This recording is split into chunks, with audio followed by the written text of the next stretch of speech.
The Toyota CHR Plus was always the crossover you bought with your eyes, not your head.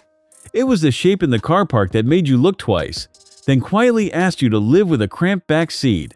For 2026, that bargain flips. This one is fully electric, with 2 motors and all-wheel drive, and it will embarrass proper hot hatchbacks at the lights. 338 horsepower, 0 to 60 in about 4.9 seconds. The prettiest thing in its class is now one of the quickest. So if you want to know whether the style still earns its keep once that novelty fades, subscribe, because that is the question this car kept asking me. Let's start where your eyes do, with the way it looks. And it looks like almost nothing else on the road. In this mineral gray green, parked against a white wall, it reads less like a Toyota and more like a concept car that escaped the show stand. The whole body leans forward.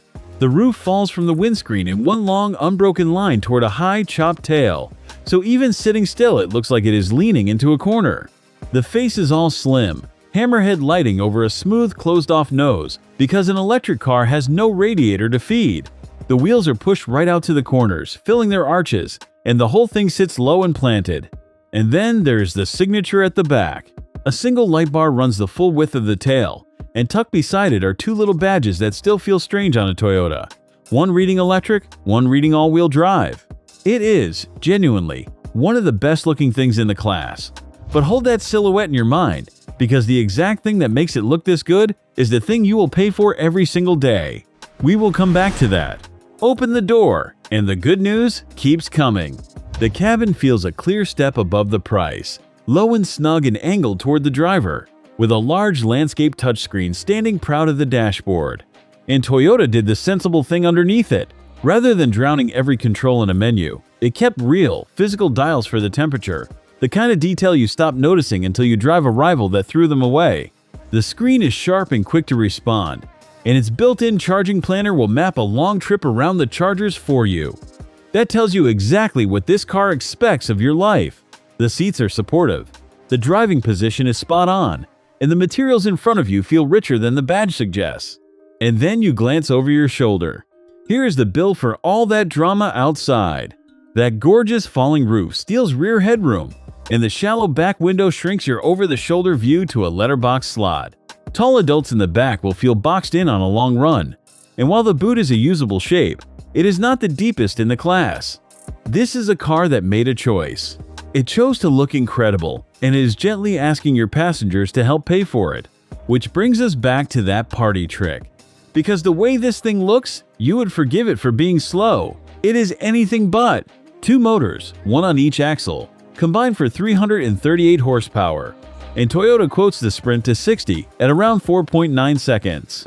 In plain terms, this cheerful little style statement is as quick in a straight line as cars wearing serious performance badges.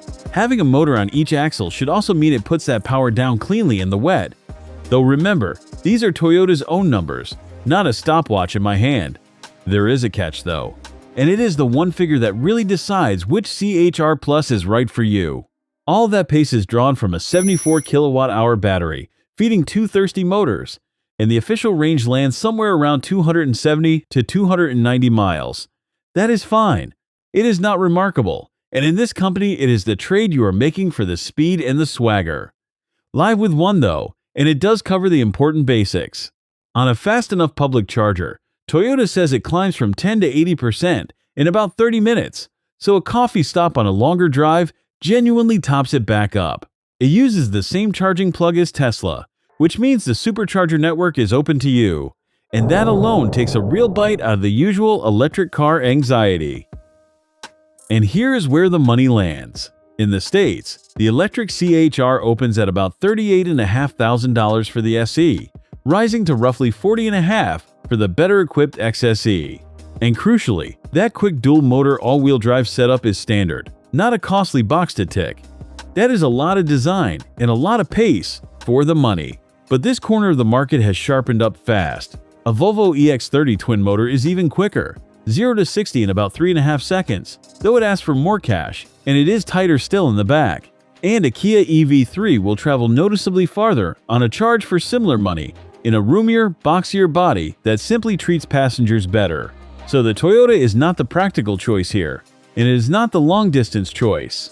It is the one you pick with your heart, then justify with that startling turn of speed. So where does all of that leave us? The one to buy is the base SE, at just under $39,000. It already hands you every drop of the dual-motor pace and the full theater of the design, with nothing important missing higher up the range. Skip it if your family lives in the back seats, or if you want to cross a country between charges without a second thought. The sleek roof in the middling range will start to grade. Cross-shop it against the Kia EV3 if space and range matter more than desire, and against the Volvo EX30 if you want the same drama in an even smaller package.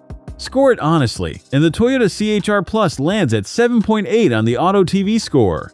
Mark down for space and range, mark straight back up for looking and going like nothing else near the money. It is that rare car that leads with its face and then backs it up with its legs. The version that trades this pace for a lot more range, the front-wheel drive CHR Plus, in that lovely oxide color, is the one to watch next, and it is on screen now.